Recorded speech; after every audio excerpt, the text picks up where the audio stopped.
All right, everybody. Today is May the 15th, 2021. We appreciate you all taking time out of your day to come in and join us today with the International Association of Woodcarvers, where woodcarvers are continuing to help woodcarvers even as the pandemic seems to be coming to a close, hopefully. But we're going to continue to try to have these meetings for weeks to come. Because we know that there are some places that still can't get together, like up in Canada where Tom is. So we're going to try to continue to bring you meetings every Saturday so that we can discuss carving and keep carving on the forefront of everybody's minds.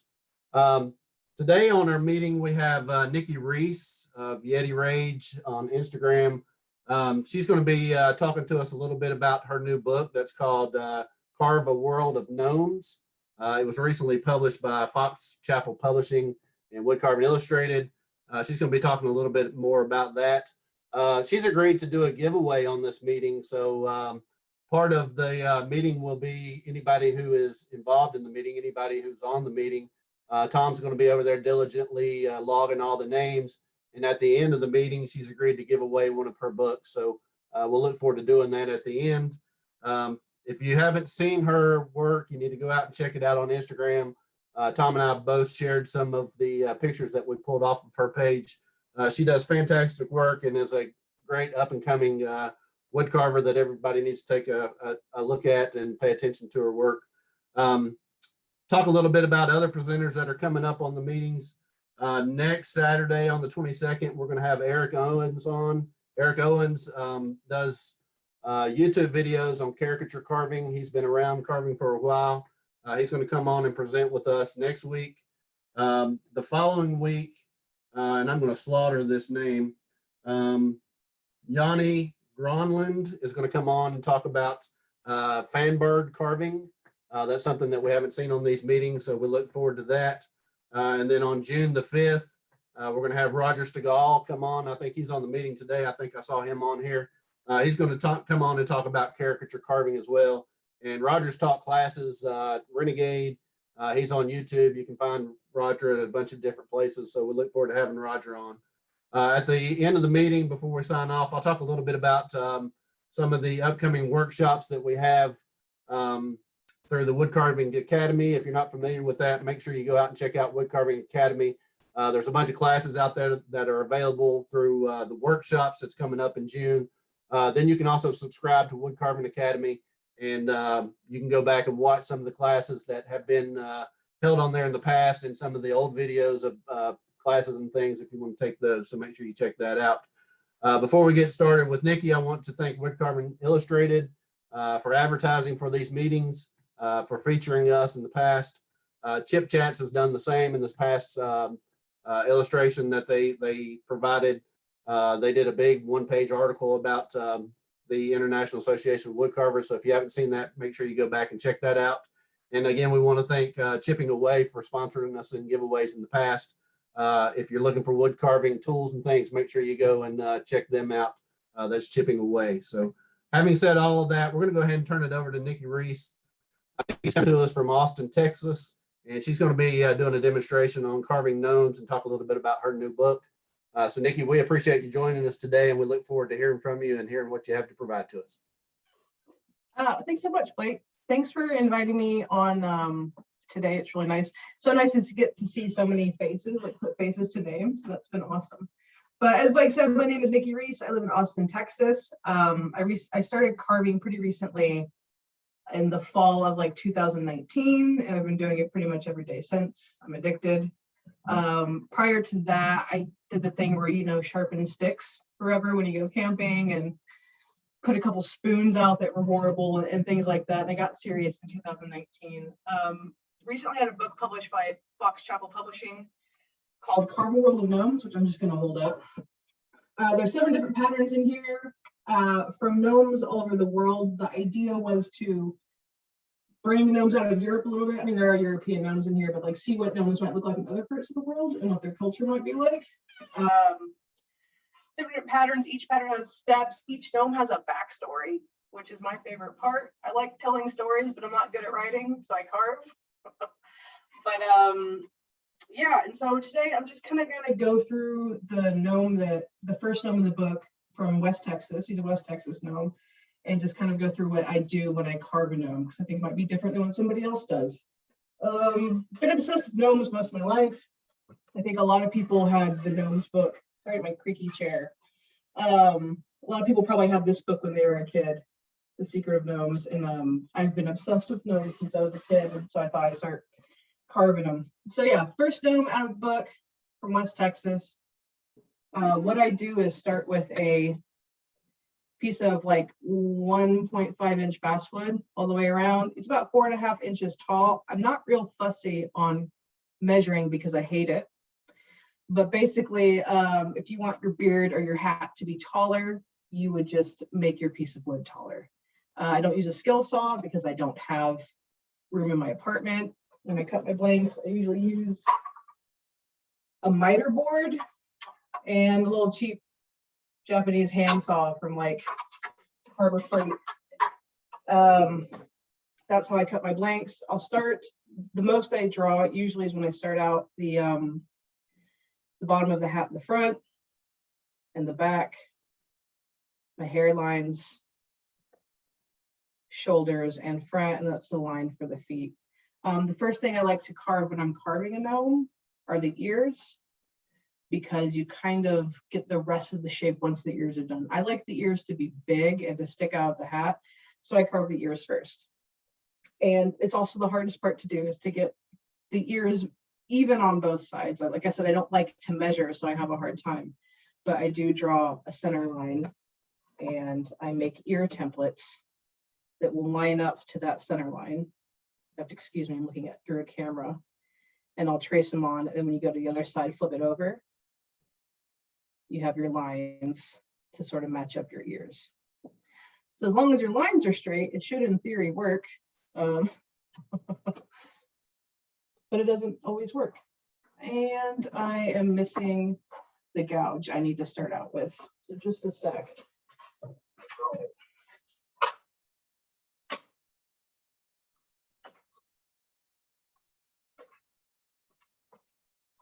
Sorry about that. It's a number 7 OCC gouge. I think it's a 1/2 inch, but it looks like that. And I'm gonna pop on a cut glove real quick so I don't bloody up my thumb.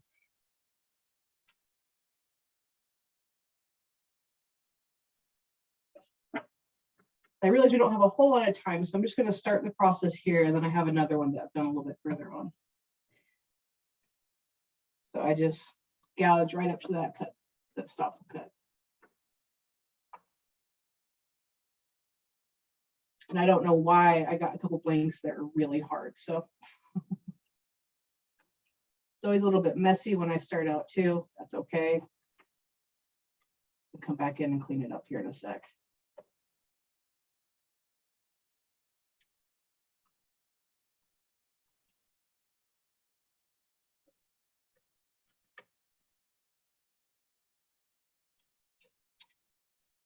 The deeper your stop cut, the less you're going to have a problem with it chipping like that. So I'm just going to take off the watch real quick. And make the stop cut a little bit deeper. Again, I'm cutting through a camera lens, so apologies. And this is just a, I think it's a Helvey 1 3/4 detail knife that I've put on a handle of my own because I've got wee little hands.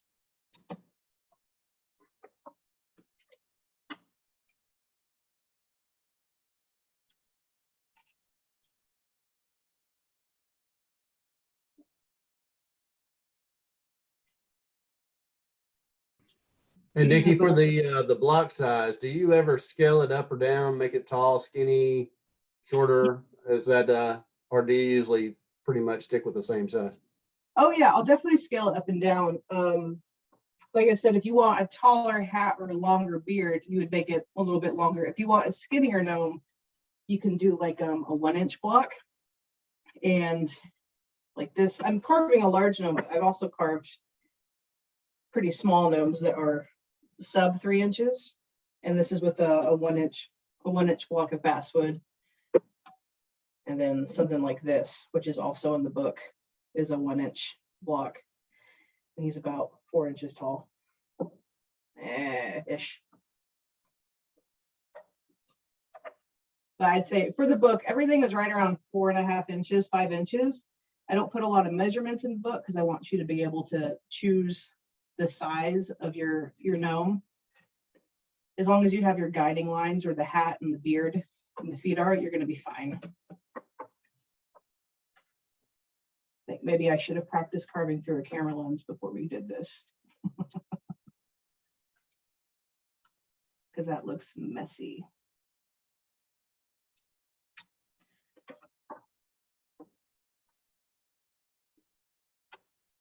Try and clean that up a bit. As I'm doing the ear, I'll kind of stop and look and see how thick it is. I want it a little bit thicker than that. But I'll go ahead and pop over to the other side.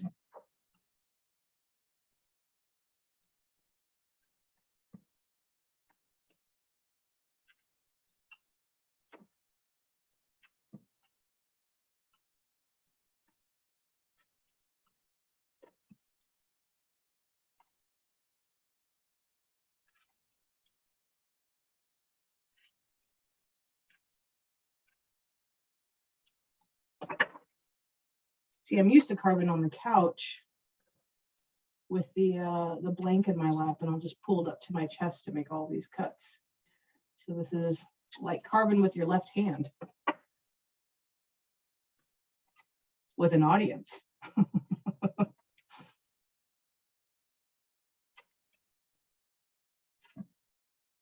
And it's okay when you're doing this, you are going to carve into the back of the head right here, and that is totally okay, because the ears are going to stick out further than probably anything else in this carving. The arms might stick out a little bit more, but the ears are the main feature. I like my gnomes to have kind of like mouse-like ears.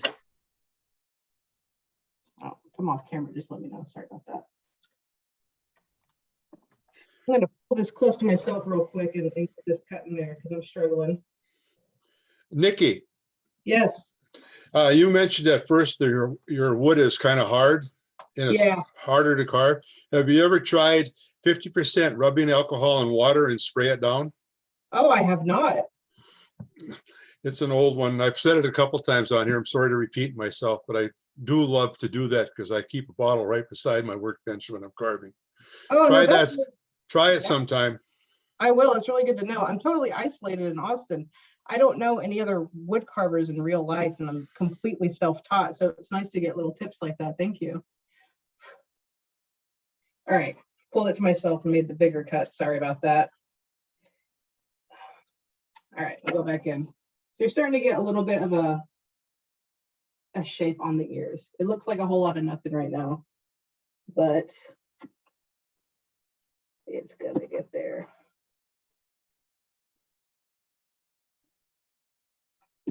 I think that's good for now. We're just going through fast. Once I get that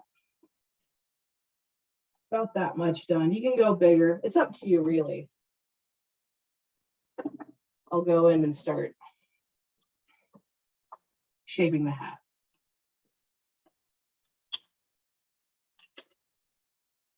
And you're going to take a lot of wood off right now, so don't be afraid of the splintering. Basically, what you're doing is carving down to the base of that ear.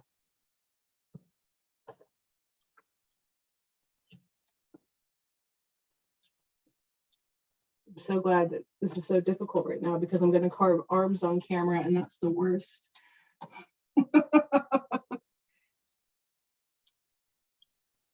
You'll be fine. You can do it. And I just wanted to say to the group that Nikki's kind of our hero. We came to her on Thursday and said, "Hey, Nikki, we need somebody to present this Saturday, and we were just wondering if you were available or not."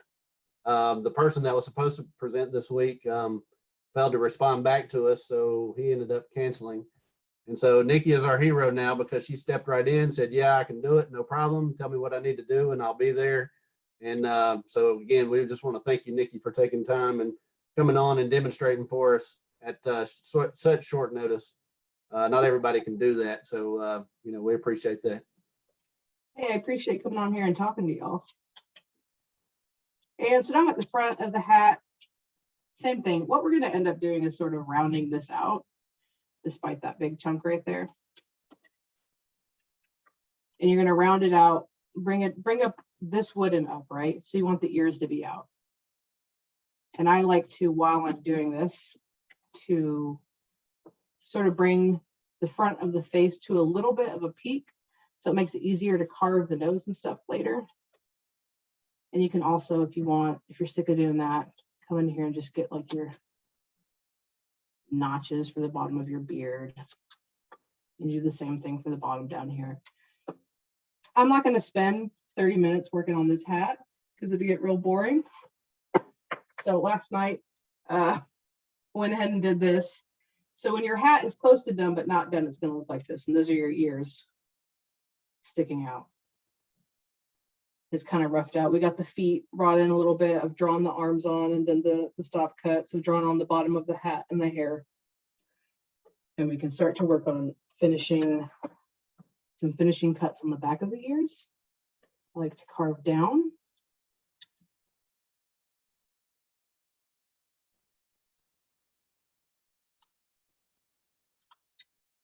What you're doing is just you're taking a lot of that bulk out and making them look like actual ears and less like big blobs.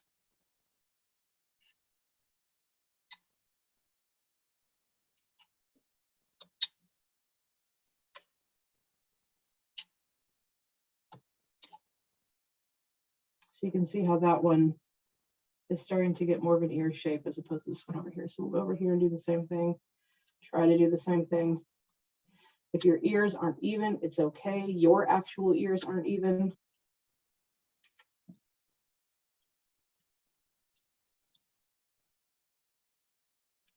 Just get right there.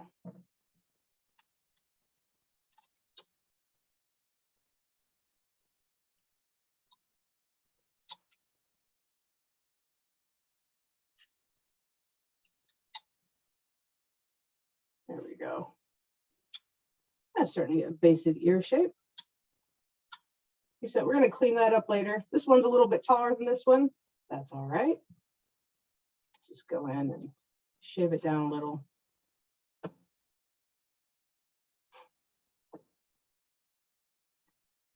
Once you get your ears and your hat, I'm going to go ahead and make a stop cut right here. So I can start sinking the head into the face, the head into the face, the face into the head.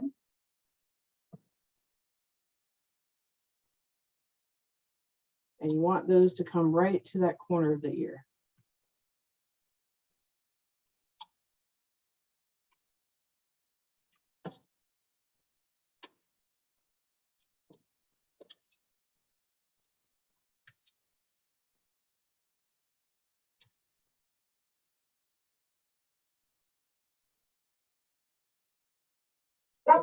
That's just my dog. He's doing his job.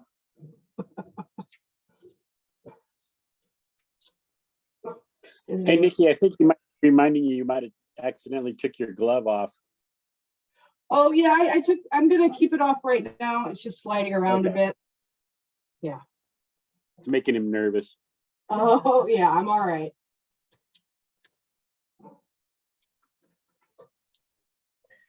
Hey, I just wanted to say thank you for doing this. I like those ears. I would have never thought of that with that gouge. That's cool. Oh, yeah. Thank you so much. Yeah, big ears are fun. Makes it whimsy. I think a lot of people, when they make gnomes, they give them whimsical eyes and faces. I don't, but I do give them nice big whimsical ears. So now we're just doing the back of the hat line. I love to really give them big noses. Oh, we're going to give this guy a big nose too. We're going to try to. I always aim to give them big noses, and then I keep carving and they end up really small. So and just starting that line. A lot of times I'll carve up to the back hat line, and I'll end up making the hat a bit thinner once I get the hair in. So you're getting a bit of a face structure there. Now, I'm gonna find my pencil real quick. This is where I like the beard line to be.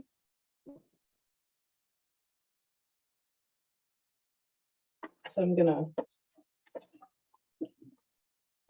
take my detail knife right here and make a nice strong cut right there. You kind of want these 2 points to meet up.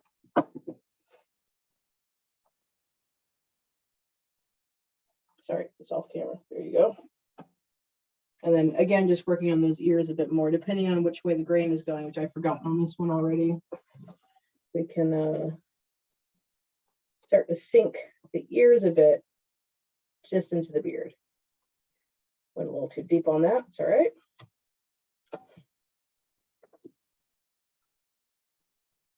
There you go. That starts to put the ears into the beard a bit.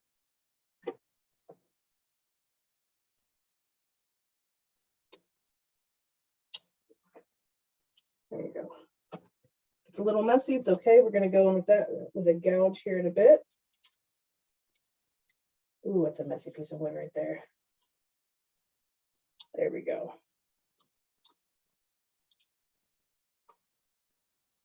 Yeah, I didn't mean to do that. It's okay. I'm gonna go ahead and draw the face on. Usually when I carve, I start with the ears and I do the face, and I get the face pretty close to finish before I move on. So I'm gonna find my center line again.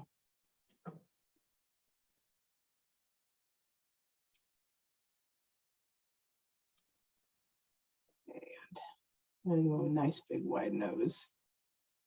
My style, I don't draw eyes. I draw the thought of an eye, right? Like where the eye would be. It's a stylistic choice. Also, I'm a little lazy and I haven't learned how to properly carve eyes yet. And you're gonna make the cheeks and bring up the sideburn over here. I'm gonna try to make it even. So that's the beginning of the face. His mustache will be down here, but I'm not gonna worry about that right now. I'm just gonna turn those into stop cuts.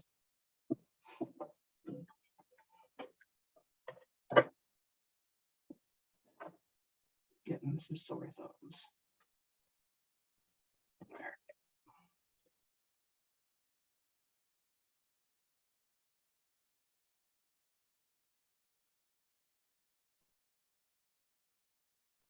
This is the part where you want to have really nice, deep stop cuts.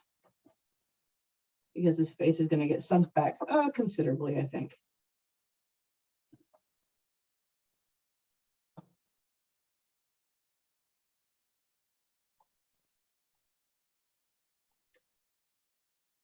Okay, and try and make that even. If it doesn't end up even, that's okay. You can kind of even it out to get going. Start with the base of the nose. Any lines that you carve off, you all know, you're just going to draw them right back on. Hey, Nikki, you mentioned you were in Austin. I am. There is a wood carving club in Austin. Is there now? Yes, ma'am. I'm going to have to check them out. Do they have a name? Austin Woodcarvers. Well, that'll do it. Yeah, you can Google them, and they used to have the Texas Woodcarvers Guild used to have a big deal down in New Braunfels. Okay, that's pretty close by. That's just a quick shot down the road for you. Yeah. And they have a spring roundup and competition in Kerrville. You know, I love Kerrville, but I don't know anyone in Texas who doesn't. A good excuse to go. Yeah, it would be. Thanks for the shout out. I'll have to look them up. So, face, eyes, and nose. Go a little bit deeper. And then we'll get those cheeks back on. This is how I carve all my faces.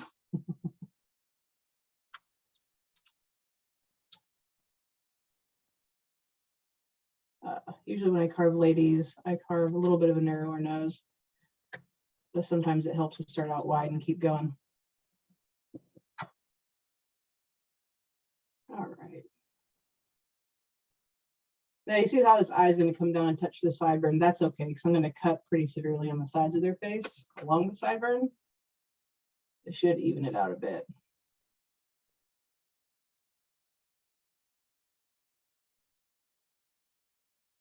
I'm going to pull this one to myself again real quick. Sorry.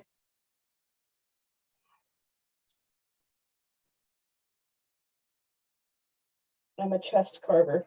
There we go. Got that sideburn, I'm gonna bring it up. Trying not to shred the side of the sideburn, keeping an eye on where the tip of my knife is. It's a constant struggle.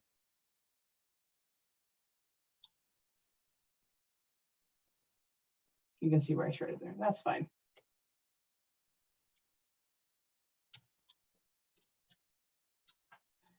So this gnome specifically, I'll give you his backstory while I'm sort of doing this tedious stuff. His name is Odo Leadplant. He hails from West Texas. He spends his day rehabbing jackrabbits that get hit on US 90. And he dyes his clothes from the same cactus. That's his backstory.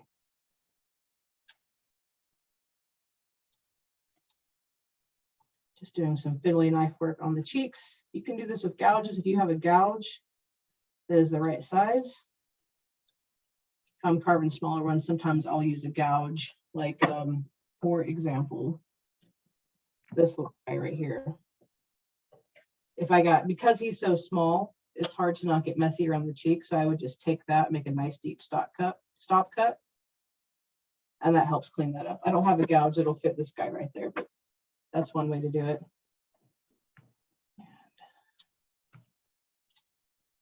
Just working his face in.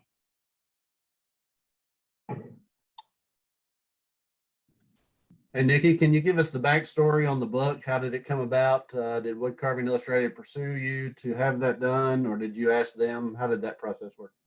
Yeah, so Fox Chapel Publishing did reach out to me. They really liked my gnomes on Instagram, and they wanted to see how I felt about carving a book about gnomes around the world, and I'm super into it. I love the idea of gnomes being all over the world and that everyone has their own version of it. And so yeah, they reached out to me about that, told me what they wanted, and just been working on it for a while. Gave me a lot of freedom to do the gnomes I wanted to do. It was a really nice process.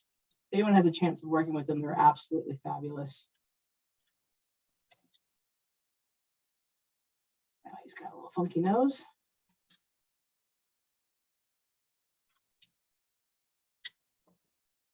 That's sort of the beginnings of a face.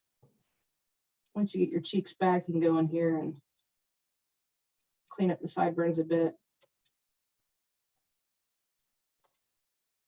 If I weren't doing this on camera, I would endeavor to go a little bit slower.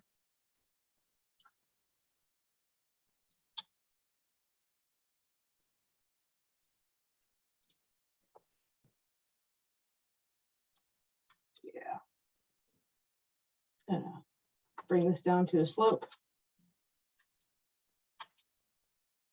There we go. He's got a bit of a bump in his nose. I like it. I'm going to try and even these out.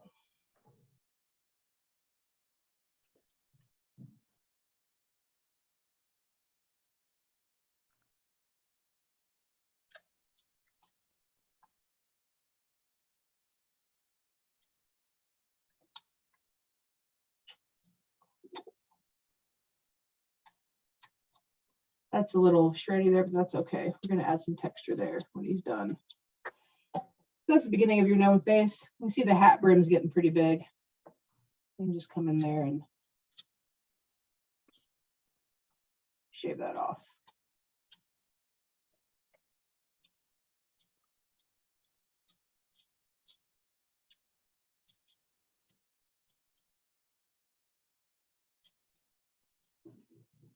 Clean up over here. I like to give the gnomes a little bit of swoop on their hat. Sometimes this guy's swooping forward.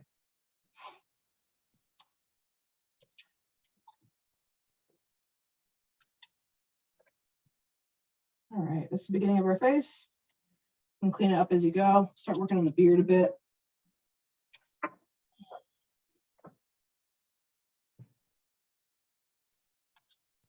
And the more you carve in up here, the deeper his beard is going to get, and the more his belly is going to push out. Which I don't know about you, but I've never seen a skinny gnome.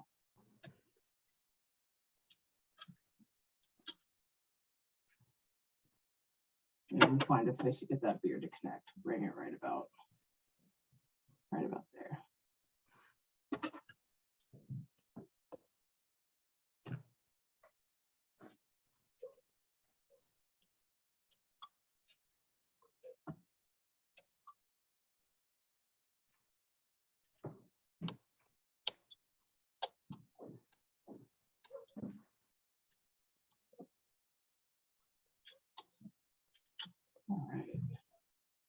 going to shave that off just a little bit to match the other side.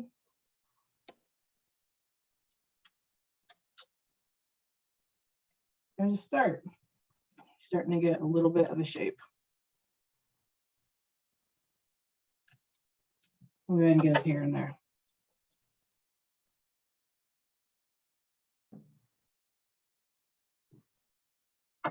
You can do different kinds of hair depending on what kind of gnome you're doing. This guy is going to have just nice straight sort of long hair. This guy has different hair. It's funny, when I started carving this book last year, the way I carve gnomes now is a little bit different than how I carved them in the book.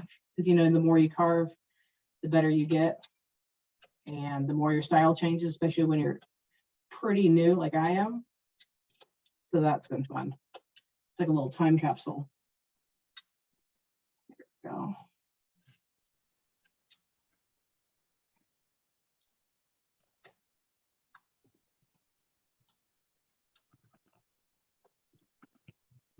All right. It's all a bit messy right now because I'm going fast, but you can always go into finishing cuts later and clean that up a bit. Since we're all fans of the ears, I'm going to go ahead and start gouging the ears. Depending on the size of the ear, you can use different size gouges. Like you can go ahead and use this 1/2 inch one if you want, or you can go in a little bit smaller. I think that's a 1/4 inch.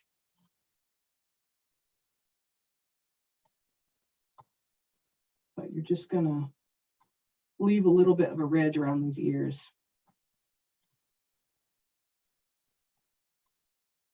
Right into that beard line. You can go in with your detail knife, clean that up a bit.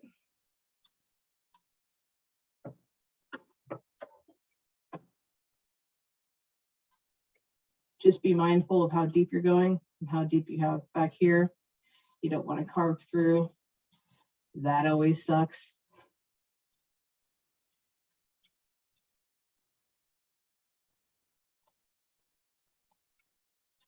But I kind of like using the smaller gouge on ears. I like it gives sort of a veiny look. Again, it looks like a mouse ear. So I really like that gouge texture in that.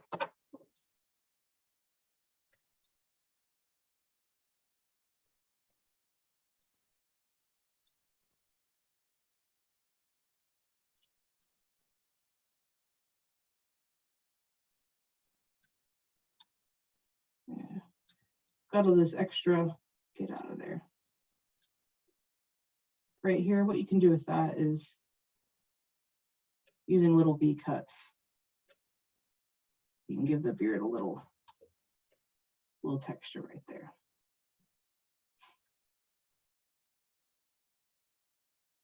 Clean that up a bit. Take another peek. If you really take your time with these ears, you can get fun little facets on the back of them.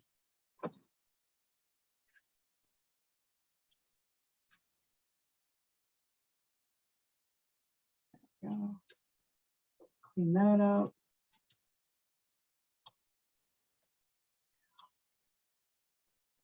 And I'm just going to clean up the outside of the ears, get the sort of saw marks off of them. And I'll go around and make a teeny tiny little bevel.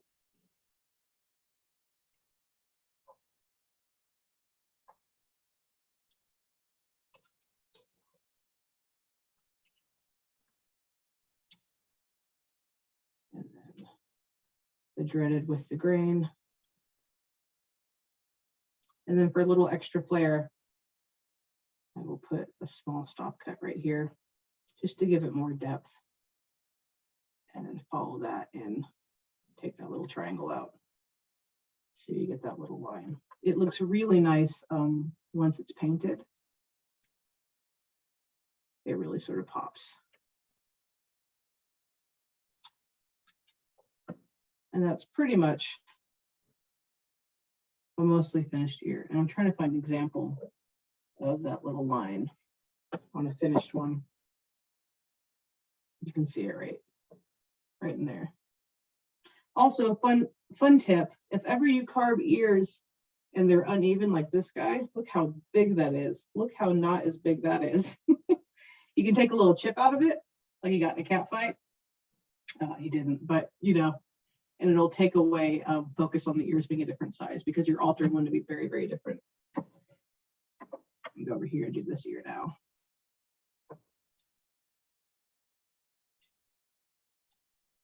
If anyone is interested in the book, you can go to Fox Chapel Publishing,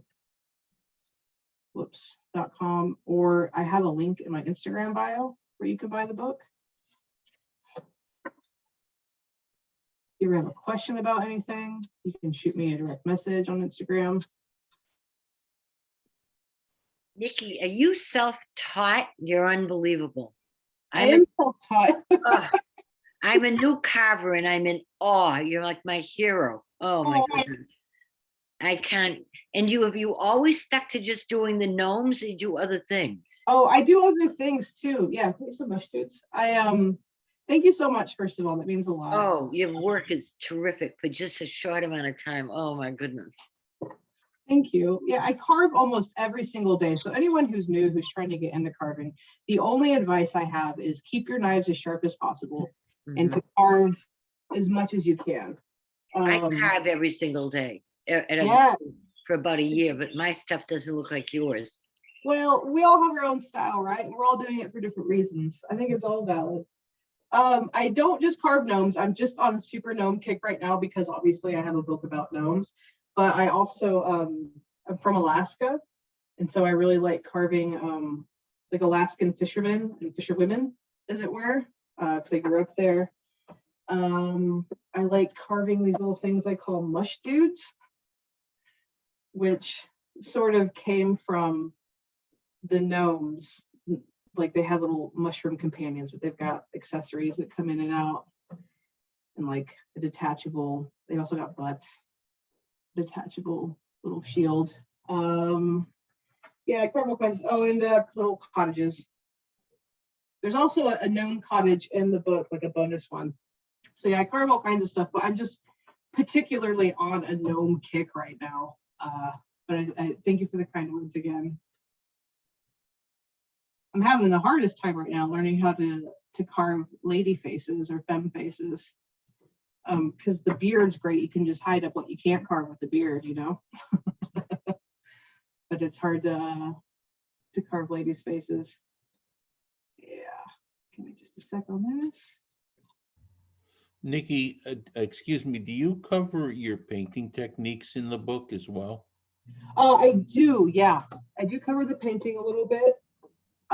Each carving has painting steps for it. Yeah.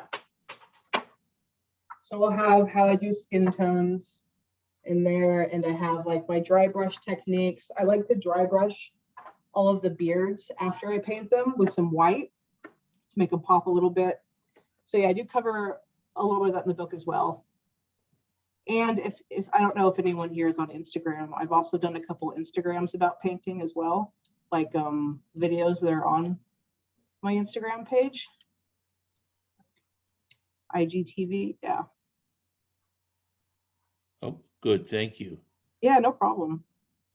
Blake, maybe could you post Nikki's Instagram page, please? Everything will be in the YouTube description at the end of this. It will, all right, thanks. And it's also Yeti Rage, so if anybody's looking, you can go out and find her there. Yeah, but everything I do is on my Instagram. I don't have a YouTube.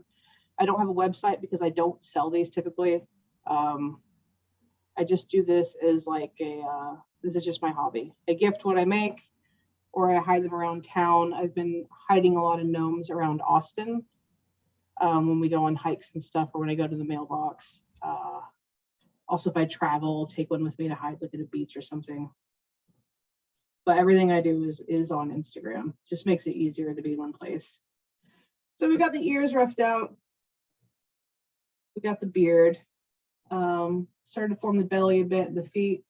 Now it's the dreaded arms. I don't know about anyone else, but I hate carving arms so much. Like I have the hardest time with arms. I haven't figured out a way that, I mean, I figured out what works for me, but I haven't figured out like the best way to do it. I've tried watching other people and it continues to be a struggle. But I get there. It's probably the messiest part I do, but I get there. So this guy won't have his arms to his sides, and he's eventually going to be wearing overalls too. So I've done my stock cuts, and now I will attempt to, sorry, hit my camera. What I do at the top of each arm cut is I put this little notch, so I have something to carve up to. When the arms are as thick as I'm like, it tends to stick out, but I'll just carve it back into the shoulder and make it part of the shoulder. Like you can kind of see where the notches are on that, but they look pretty subtle. And that's how I do it. I haven't found a better way to do it yet. Maybe I need power tools. I don't know.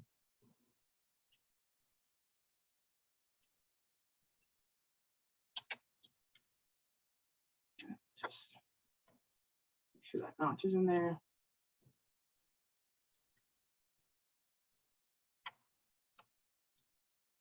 How much time do we have left, just so I know? You're probably about halfway there. You probably have another 45 minutes. All right, cool. Thank you. See, if I was smart, I would have just carved the arms off camera and you would have thought it was amazing. And you wouldn't have to watch me shred through them.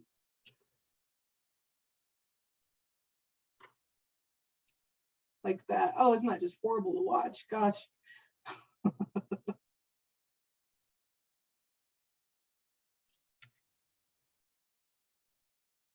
This is my biggest nemesis, is carving arms.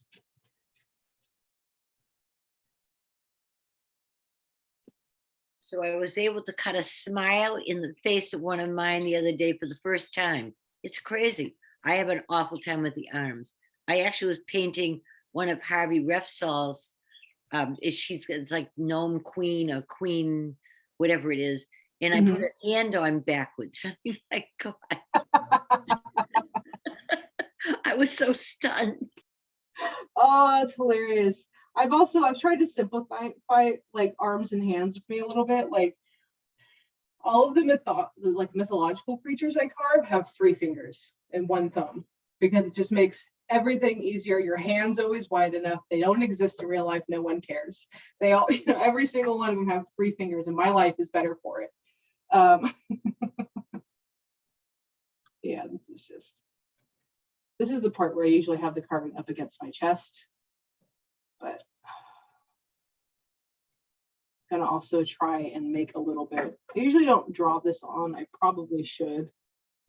Sorry, let me get that in camera. I do want the feet to have a little bit of a slope.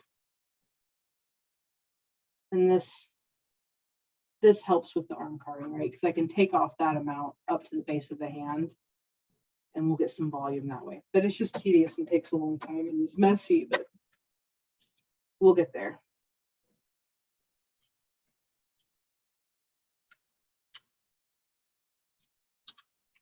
Can you let me know if I go off camera? Yeah. Thank you. Yeah. There we go.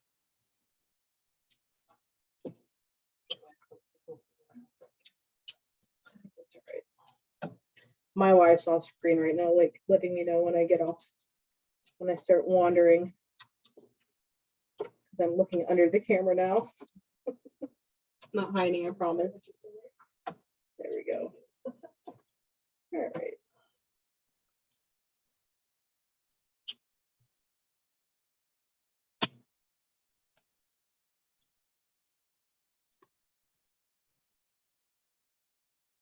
Oh, this is just the worst.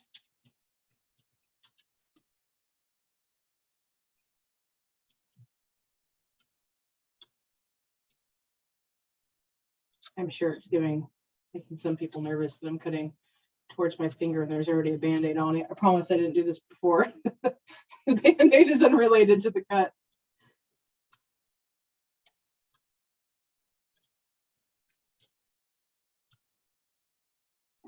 getting close to that foot shape.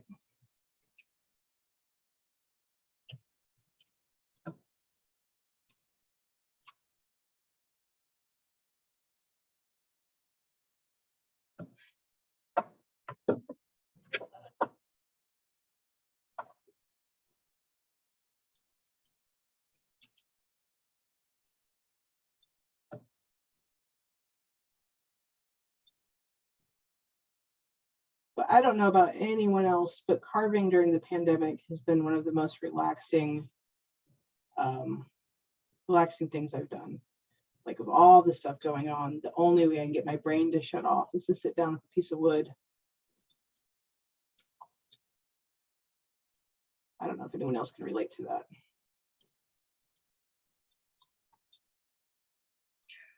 Yes, can. Yeah. And I'd like to say that being in quarantine has given me more time to do it, but I didn't really leave the house to begin with. So. All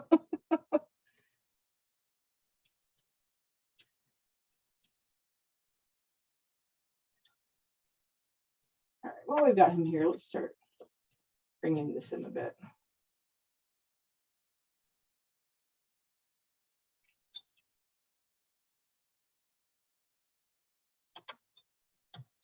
Get that belly formed.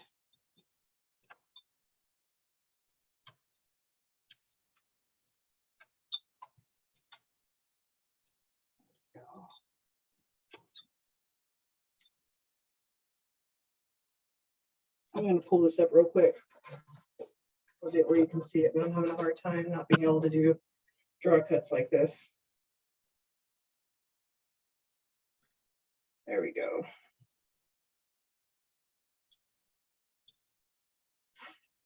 You ever have your chip go in your coffee? There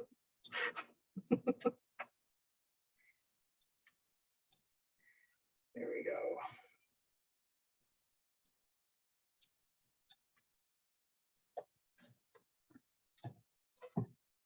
It's looking a little bit better.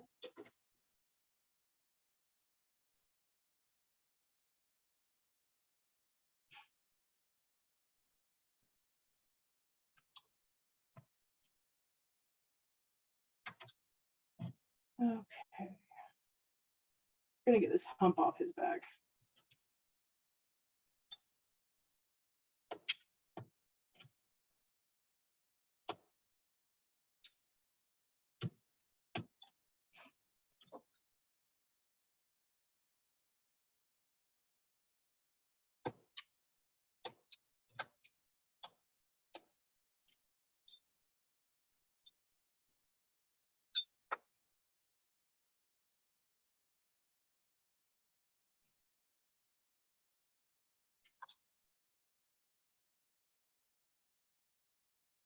I'm looking at the back of this and that's looking super uneven.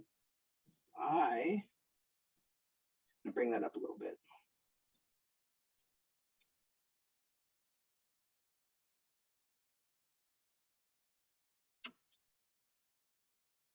Moral of the story is just put the hands in the pocket, hey?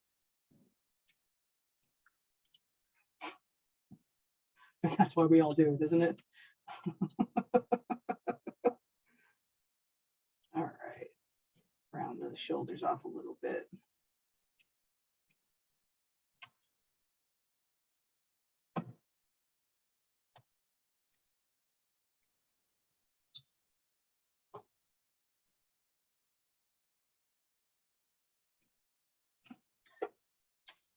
Sorry about that.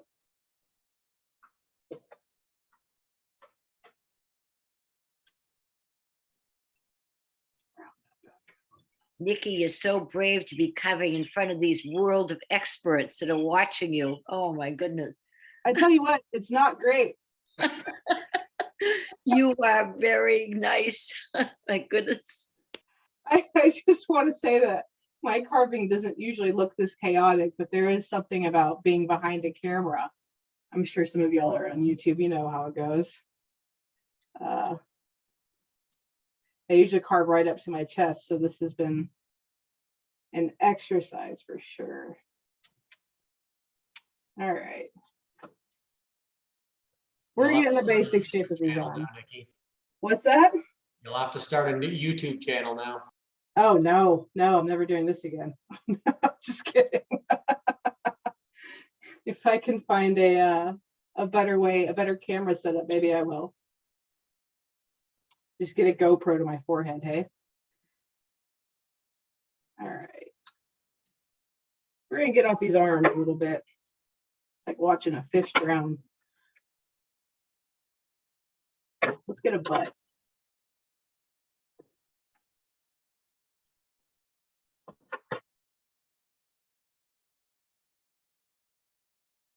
I'm just gonna make that a stop cut. I'm gonna do that off camera real quick. I'm just gonna make the butt line into a big old stop cut. And then pull into it. And this is also going to put your sway in.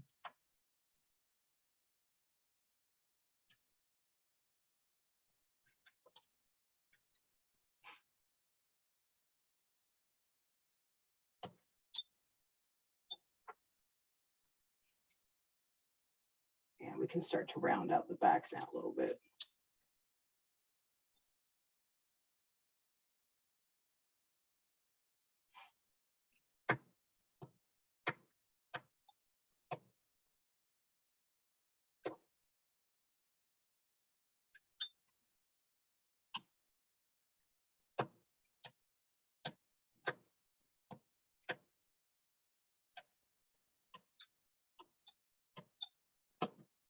So now we're starting to get a little bit of a posture.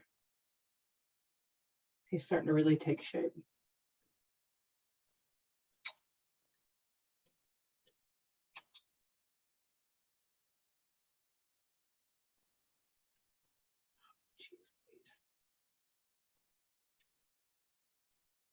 Yeah, well. Even this out up front. Start to round that a bit. That's going to be his belly.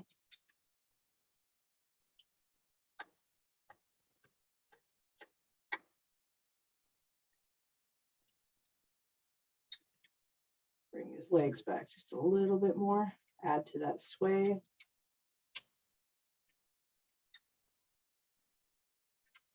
All right, that's what we have.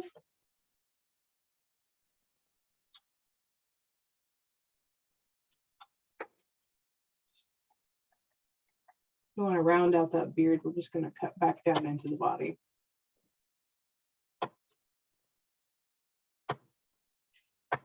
This gnome is going to have a nice short beard. It's going to be well kept. Probably because he's a Texas gnome and it's hot as hell. But I got the idea specifically for this gnome because I do love going to West Texas and the Chihuahuan Desert. And you go US 90 and there's always a bajillion jackrabbits on the road. So I thought, what if there's a gnome out there who takes care of them? There we go. Get your beard shape in. So does your book include stories about each gnome and where they're from? And they do. Every gnome has a backstory. Did you make them up or did you collect them? I did make them up. I did some research on the area of each gnome I did, right? Because I didn't want to be offensive. Obviously, they're fantasy creatures, but I don't want to be offensive. So yeah, I did some research on the place from where each gnome is from, and they all have a little backstory about what they do, what they like, the area they live in. So that was a lot of fun. How many different gnomes are in the book? There are 7 different gnomes in the book. And you have gnomes in Texas, in Kent, which is a county in the UK, Fiji, Lapland, Siberia, West Africa. Is that all of them? I can't count, but yeah, if there's more than that, it'll be a surprise.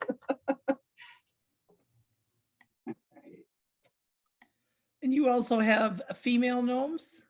I do have female gnomes. Ah, that's the other one. I have a gnome from Peru and the gnome from Fiji are female. If I was better at carving lady faces, I probably would have done more, but it's something I'm still very much learning how to do.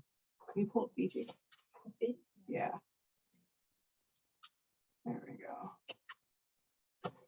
So, not Fiji, Peru. I will show you. Hey, Nikki, Blake's good at carving female faces. Maybe we get him to show us how. Hey, yeah. There's my Peruvian gnome. So that's a lady gnome. She's got a very strong jaw. Oh, that's nice. Thank you. You're welcome. Oh, and I've got a little one right here. I've been very much into carving the teeny tiny gnomes lately. Got like a whole stack on my computer over here. All right, so because we're doing this fast and we're doing it dirty, we'll just get to the next step, which is going to be the overalls.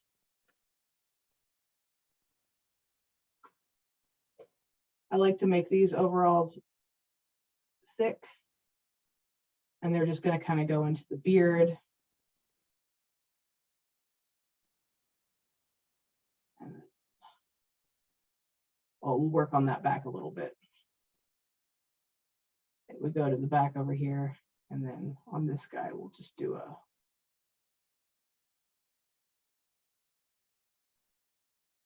there we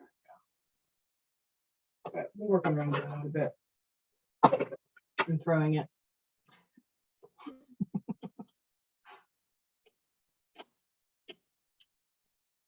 Yeah, there's two female gnomes in the book. One's from Fiji, one's from Peru.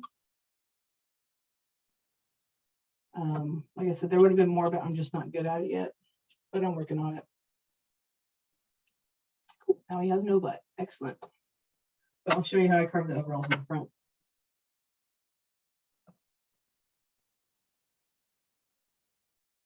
And I promise, if you make some gnomes out of the book, they will look better than this.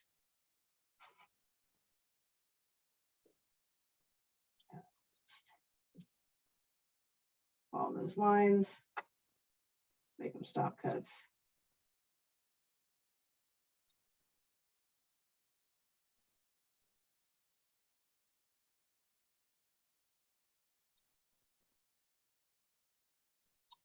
And I'm just going to carve right up along. Right up along that.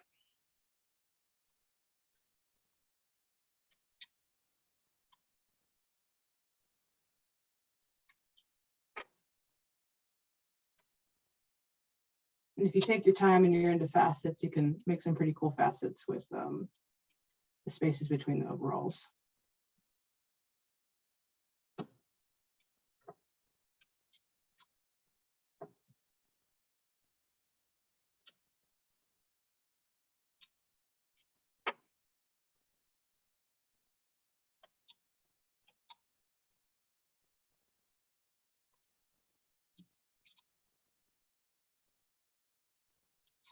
There you go. So that's basic.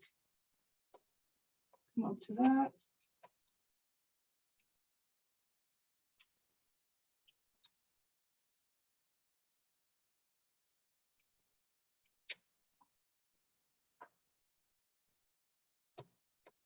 And with overalls, I make little little V's on the edges to sort of indicate their stress on the clothes.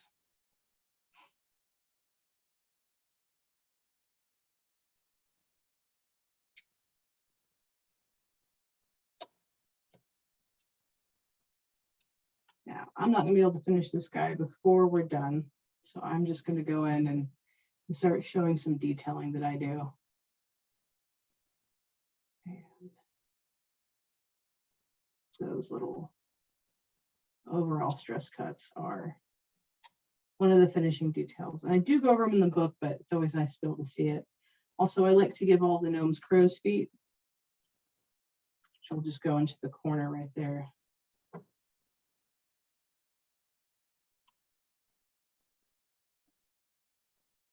Very similar to what we do with the overalls, actually.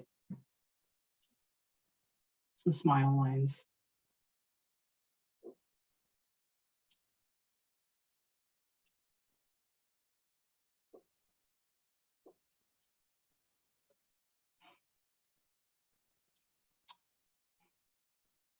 Do from a nice happy mustache.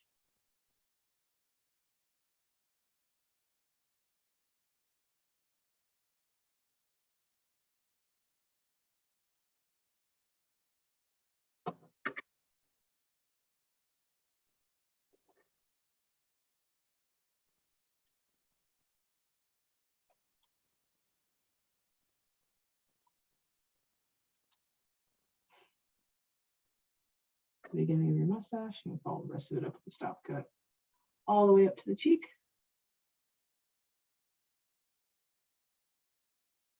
Sometimes the wood will splinter, that's all right. And then for this, I am going to take a gouge and just go to it. You don't have to, you can use your knife and just cut up underneath it, but it starts to give your beard some texture too, and I really like that.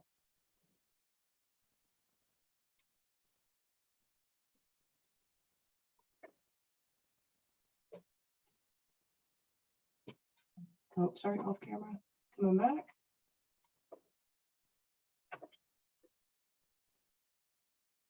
And then I like to add a little lip because I do like to give my gnomes pipes.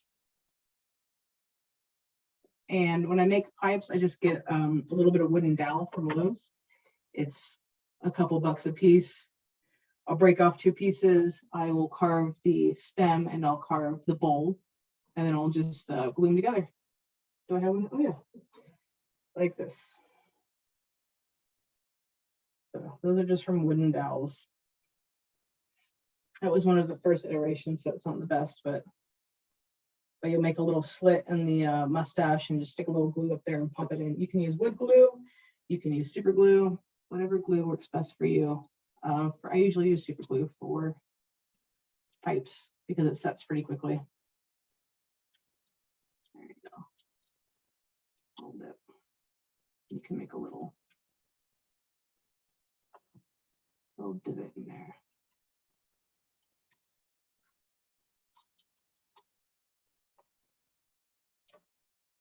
And you can, you can sink your mustache in further just for the sake of getting as much done as I can. I made a sort of shallow mustache. You can make them real big, you can make them come down and be messy. It's just whatever you like, really.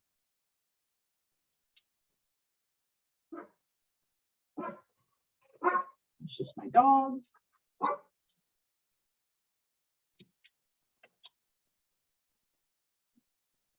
Okay, so this is really messy because I'm going so fast. But you're starting to sort of get an idea of what your gnome is going to look like.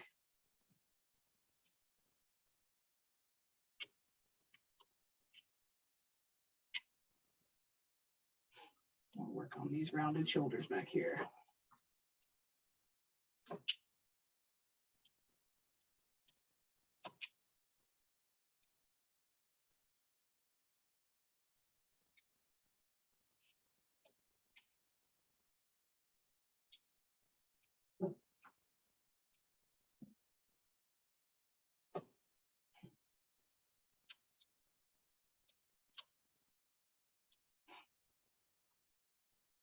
He's a little bit slouchy.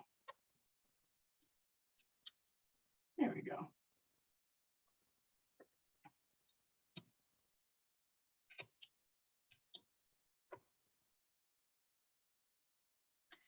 Usually I'd make these arms a little bit thicker, but like I said, for the sake of not watching a fish drown in water, I made them kind of thin. But I will attempt to finish them out just a little bit.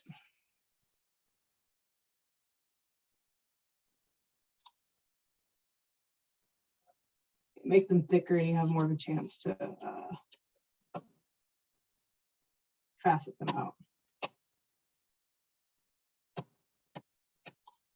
If I were going to put on sleeves, they'd be right here.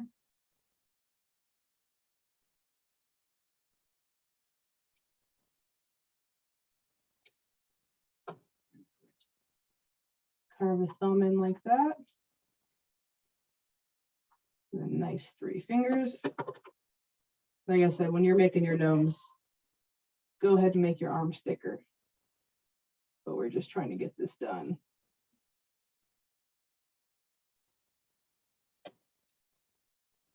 There you go.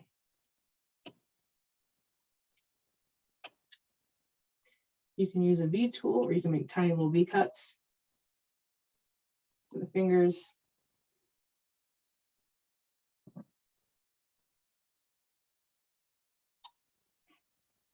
You cut right here. Get your hand up in there. And if I made this much thicker, I could have done a nice little palm. But yeah, that's the gist. Maybe I'll show you what it's supposed to look like. How's that? Show you what it looks like when I've got more than. So yeah, let's unplug that. Thank you. That's what it's supposed to look like. You can see the arms are much thicker, the hands are much nicer, there's buttons.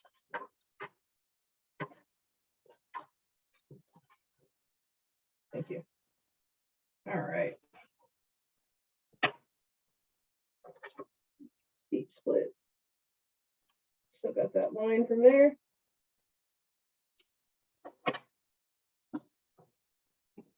Just do a little V cut. Try to make them even.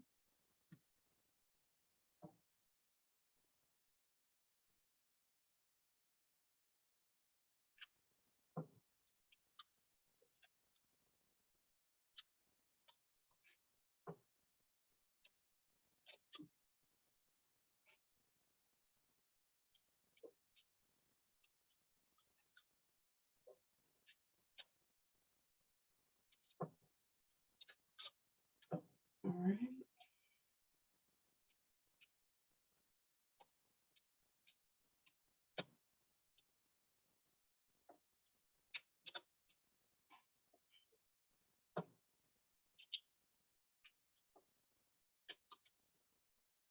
There you go. We're starting to get a gnome. That's pretty much the gist of it.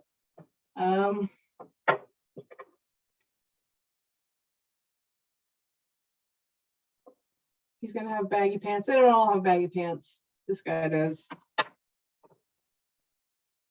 And something fun you can do too with this when you're painting it, right? You know what happens when your pants get wet is they get darker. So if you're gonna paint these green overalls, you can paint the overalls in lime green and they get a more forest green and blend it in with the bottom. It'll make the bottom of the pants look like they're wet, like he walked through a puddle. That's a fun little detail. I don't have any examples of that right offhand. Not really.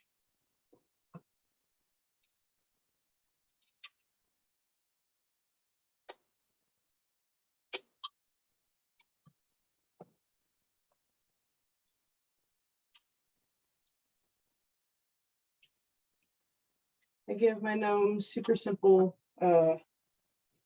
feet, not this simple, just there's usually a sole.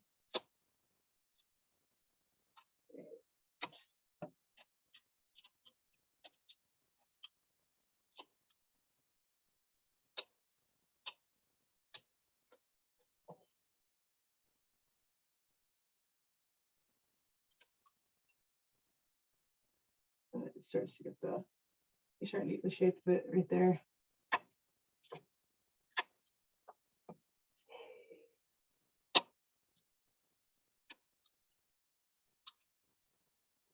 There we go.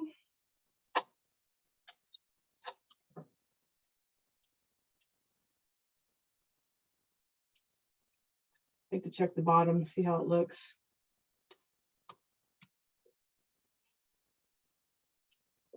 Start to round it out a bit. What I think I'd really like to get out of this book is obviously I want people to sort of explore and carve gnomes and maybe have patterns to do that. But I'd really like to see if anyone can come up with a gnome from their part of the world, right? Like maybe their state has a certain kind of gnome or their country or their town. I'd love to see what your take is on your local gnome. I think that's a lot of fun. Thank you. He's got some big chunky shoes.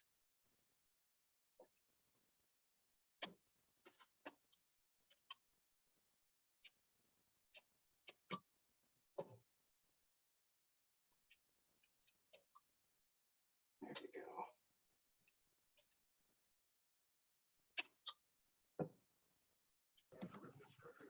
Nikki, most of my gnomes, I don't bother putting the eyes in. I just have him with the big nose. I'm gonna hold my phone up. I don't know if anybody can see that or not. It's kind of blurred out. Oh, I don't see it. Let me cycle through. Oh,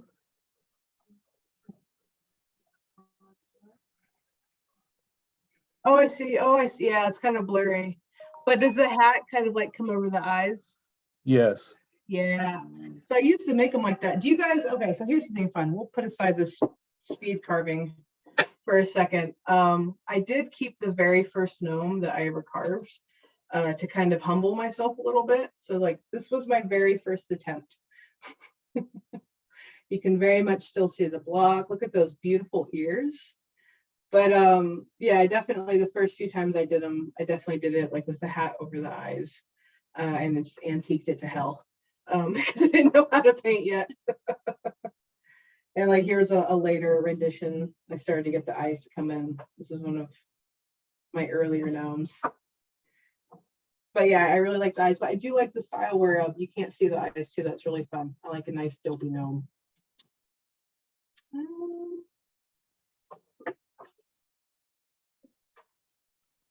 Yeah, she's really Nikki, Bob asked about painting a few minutes ago. Can you talk us through your process as far as painting goes? I know it's a little different now than it was in the beginning. So. Oh, absolutely. I'd love to stop flailing on camera and talk about painting a little bit. Thanks.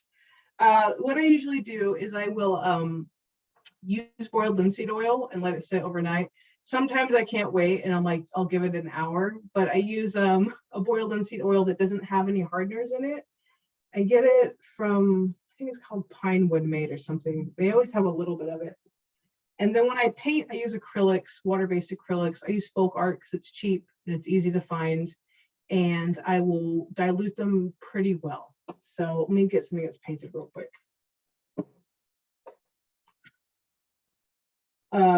The only thing I don't dilute very much is the base of the hats and the beard. And the reason I don't do that is because I don't want the colors to bleed into the face. So I'll paint around the beard anywhere where the skin is and around the hat with the full strength acrylic paint. So there's no bleeding. And then the rest I'll wash out. So I'll do, you know, a couple drops of paint to a couple drops of water and go from there. And the more layers you put on, the thicker it gets. And once I've done a wash on it, so this is all has like a paint wash, I will go in and I'll take, for example, the blue on these jeans, I will add a touch of black to that. So like the very tip of your detail brush, I'll add a touch of black and I'll mix it up. And I'll go in, you can't really see it, but it does make a difference. I'll go in all the creases and I will put that darker blue down to give it even more shape. So I know like your cuts have shade in them, but if you do that, add just a little bit of black to the color that the main color is, you can get a lot of good shading in it. Like specifically, it's like contouring, but for carvings. But you can see in this one where the shade line is on the shirt. Yeah. And then for skin color, well, let's get a variety of skin colors here. For skin color, what I would do for this one is I would get a little bit of red and a little bit of yellow and the teeniest, tiniest bit of a brown, like a coffee brown, and I'd dilute it. I'd mix it into a lot of water and then I would lay it on and see how it looks. When I'm doing skin tones, I will brush the bottom of their feet to see what it's going to look like before I put it on their face. And so I'll layer that and I'll come back with this guy specifically and I'll put a little bit more red in there and I'll give him blush. I do a lot of the gnomes, I'll put like a little bit of blush around their ears. And if I'm doing a darker skin color like this one, I will start off with a little bit more brown, like a coffee brown. I'll add a little bit of blue and again, a little bit of yellow and a little bit of red. And I find with darker skin tones, it's better to do layers of paint as opposed to putting on a thicker base color. So like in the past, I've put on like just a less washed out brown, and you lose a lot of the details. So doing layers of paint on darker skin tones works better for me. But yeah, really just mostly into this washed out shading in the corners and creases of things, and fading colors when it's wet. So if you want to fade a couple colors, you can do that while they're both still wet. If you're painting shade lines in your creases and you think, oh no, I've put too much on, and you want to blend it, you can just take a dry brush and just blend it in with the rest of the painting, and it'll give you less of a hard shade line and more of a subtle one. It kind of gives you that ombre effect. But once I've done the painting and I've done the shading, I will put a coat of folk art wax on it, let it sit overnight, and buff it out in the morning. And I usually buff it out with my fingers, but you can use like a soft cloth. But that's pretty much it for the painting, just patience mostly. I think it takes me, something like this guy would take me like 45 minutes to paint, 40 to 50 minutes to paint if I'm taking my time. And that's about it. If it's a plaid shirt, it's going to take even longer. But yeah, that's the process for painting and finishing for me. And this one's pretty much, I know we're running out of time. This one's pretty much done. You know, we have to split the legs and stuff, but that's the gist of what you can do in an hour with a gnome. And you can add, you know, any kind of beard detail you like. This one's a bit softer, and this one's a bit harder. It's just all kind of what you're into. But that's pretty much it. Any questions?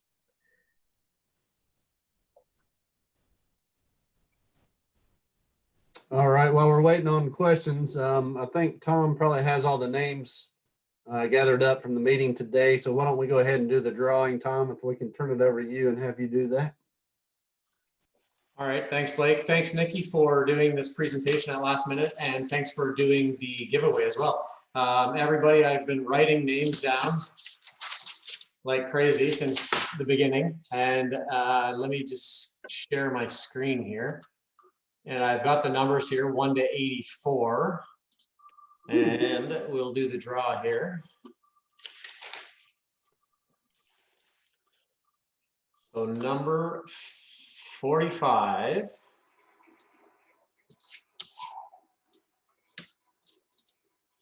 Number 45 is John Nolan. So if you're still on, John, would you mind sticking around at the end of the meeting and we'll get your details? Mm-hmm.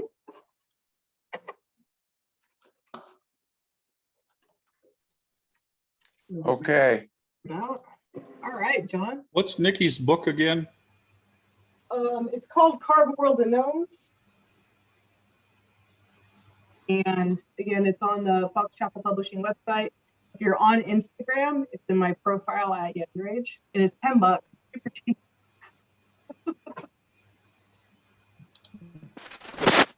All right, Nikki. Well, we'll go ahead and call that good for today. We want to thank you. Yeah, we want to thank you for again coming on spur of the moment. And yeah, it's always pressure to try to carve in front of a group of people, especially people you don't know. But trying to shrink it down into an hour when you're used to taking an hour and a half or 2 hours, that's definitely hard to do. So we appreciate that. Want to remind everybody, coming up on Woodcarving Academy, you can go over there and check out the different classes that are coming up that's going to be live. I wanted to run through those real quick. Ryan Olson's going to be doing a carving and designing miniatures class. If you haven't been involved in one of Ryan's classes, you need to make sure you take advantage of that. It's probably one of the more entertaining classes because he'll come on and sing to you, and he's definitely an entertainer. So you all need to check that out if you get a chance. Dale Green's going to be doing a class on a cowboy called Roper. Dave Stetson, I just came out of his sitting man class last weekend. Dave's now he has a new class that's coming out. It's going to be doing a standing figure with folded arms. He's working hard on getting ready for that class. It should be a good class. So contact Dave if you're interested in that. Janet Cordell is going to be doing a class on carving an old face. So make sure you check that out and contact Janet if you're interested. And then Dylan Goodson, I'm not sure if everybody knows Dylan. He does relief carving. He's going to be doing a Hobbit hole relief scene in one of the classes on Woodcarving Academy. So if you're interested in that, check that out. Dylan does fantastic work. I've carved with him several times, and he really does a good job, and he's a great instructor. So check out his classes. Again, we want to thank Nikki for coming on this week. You can check her out at Yeti Rage on Instagram.